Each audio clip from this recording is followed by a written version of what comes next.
వసూలు తీసుకోడు, కాంట్రాక్టర్ల దగ్గరికి రానియడు, కందిసిన సొంత పైసలు ఖర్చు పెడతాడు, రోజు అన్నదానాలు చేస్తాడు. హైదరాబాద్ నుండి ఆంతో ఇంత ఫోన్లు చేపించి మా జోగు మహేందర్ పైసలు వసూలు చేశాడు. ఇది కంది శ్రీనివాసరెడ్డి పనితనం. ఒక్కటే గుర్తుపెట్టుకోండి, కాంగ్రెస్ పార్టీ నమ్ముకున్న వాళ్ళు వచ్చే 20 ఏళ్ళు నెయ్యన్నం తింటారు నోట్లోని. గుర్తుపెట్టుకోండి, మీ కంది శ్రీనివాసరెడ్డి మీకు నెయ్యన్నం పెట్టారు, సొంత పైసలతో నెయ్యన్నం పెట్టారు. 20 ఏళ్ళు కాంగ్రెస్ పార్టీ నమ్ముకున్నారు. ఇక వేరే పార్టీ నమ్ముకుంటే మీ కర్మ, నాకేం సంపాదన లేదు, ఇక మీ కర్మ. వాళ్ళని వీళ్ళని నమ్ముకుంటే కనుక కర్మ. అప్పుడేదో జోగురామని ఎందుకు గెలిపించింది తెలుసా? ఇట్లాంటి వాళ్ళందరూ కూడా సందన నువ్వే ఎమ్మెల్యే, నేను గెలితే నారాజు నువ్వే ఎమ్మెల్యే, ఓ పైగా గొప్ప నువ్వే ఎమ్మెల్యే, అరే నేను ఒక ఎమ్మెల్యే నువ్వు ఎక్కడ మళ్ళా అరే నాగన్నా నువ్వే ఎమ్మెల్యే. అందరూ గెలిచి ఇల్లు ఓట్లు వేసుకున్న తర్వాత నాగన్నకు సున్నం పెట్టా, సంతకాక సున్నం పెట్టా, అడిపోరెడ్డికి సున్నం పెట్టా, ఇలా అన్నకు సున్నం అందరికి సున్నం పెట్టి మొత్తం వాడు జోగు మహేంద్ర ఫోన్ చేస్తాడు, రే ఓడిది లేదురా రాజ్యం ఉత్తగా మా బాపు ఉత్త వరుస కంటుండే, అదే సీరియస్ తీసుకుంటావు. కాంట్రాక్టర్ పైసలు తీసుకురా, మున్సిపల్ కాంట్రాక్టర్ పైసలు తీసుకురా, రింగ్ రోడ్ పైసలు తీసుకురా. నాటకాలు ఎప్పటికీ అట్లే ఉంటాయి నాటకాలు.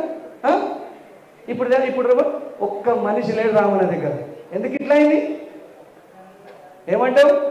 నమ్మి నానబెడితే పుచ్చి బుర్రలైందట. అవునా? ఇది ఒక సామెత కదా, అందరిని నమ్మితే వాళ్ళందరినీ పుచ్చి బుర్రలు చేసిండు సంతకాకలాంటి.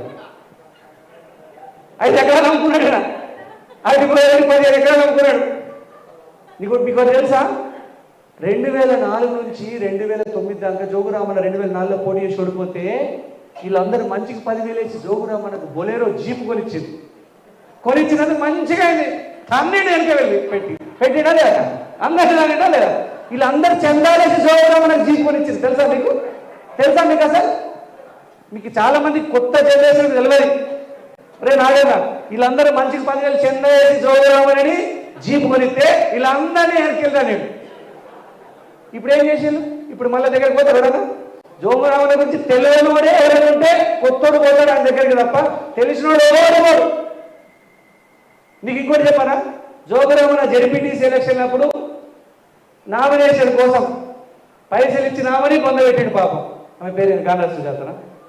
జోగురామన్న దగ్గర పైసలు లేకుండా 10,000 రూపాయలు గాంధీ సుజాత బాగా ఇచ్చింది. ఏం చేసాడు? ఈయన పోయి ఆమె నెత్తి మీద చేతి పెట్టి ఆమె కోసం అయిపోయింది. అడగండి చరిత్రని. జోగురామన్న ఎప్పుడైనా గుర్తుపెట్టుకోండి మీరు, ఒక చిన్న ఎంపీటీసీ పోటీ చేసినోడు, సర్పంచ్ పోటీ చేసినోడు ఎకర భూమి అమ్ముకుంటాడు, అద్దెకర భూమి అమ్ముకుంటాడు. జోగురామన్న ఎప్పుడు ఒక్క ఎకర భూమి అమ్ముకున్నాడా తన జీవితంలో? గీళ్ళు అమ్ముకున్నాడు.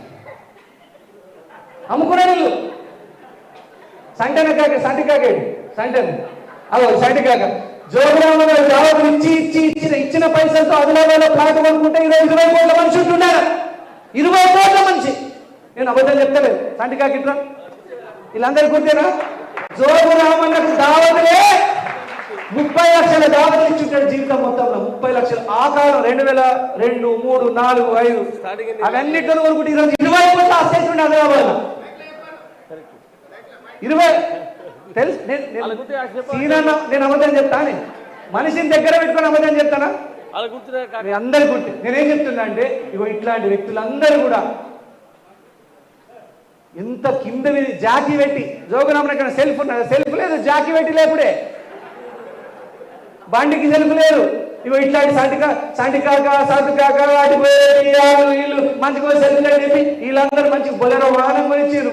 ఇప్పుడు తెలుసా, జోగురామన్నకి ఇల్లు లేకపోతే వీళ్ళందరూ కలిసి ఒక ప్లాట్ ఉండి పోయి బతిమలాడి కాలు మొత్తరానికి ప్లాట్ ఇయ్యని బతిమలాడి వీళ్ళందరూ ఏం చేసింది?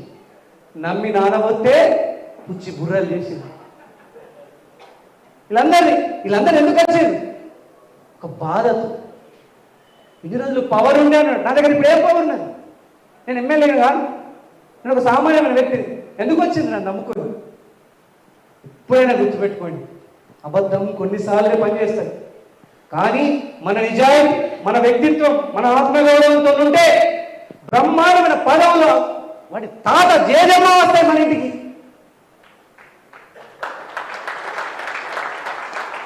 వ్యక్తిత్వం కోల్పోతే నేను అందరికి ఓపెన్ ఛాలెంజ్ చేసిన, ఒక్క మనిషి కంది శ్రీనివాస్ రెడ్డి కోసం నేను ఇన్ని పైసలు ఖర్చు పెట్టాను, నాకు మోసం జరిగింది, ఒక్క మనిషి నమ్మ నా దగ్గర.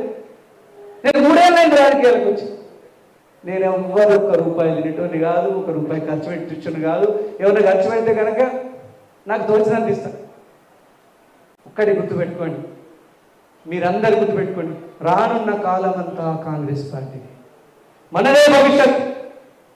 నేను చెప్తున్నా, నేను మళ్ళీ గుర్తుపెట్టుకోండి, నా దగ్గర భజన చేసేటోళ్ళని నేను దగ్గరికి రాని.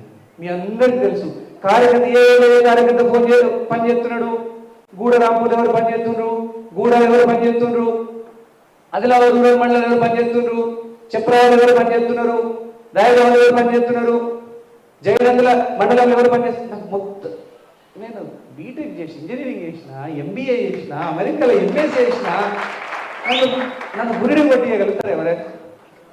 చెయ్యనోడు కూడా నేను చేసినానంతే. సరే మంచిది తమ్మ అంట. ఏమంటావు మరి?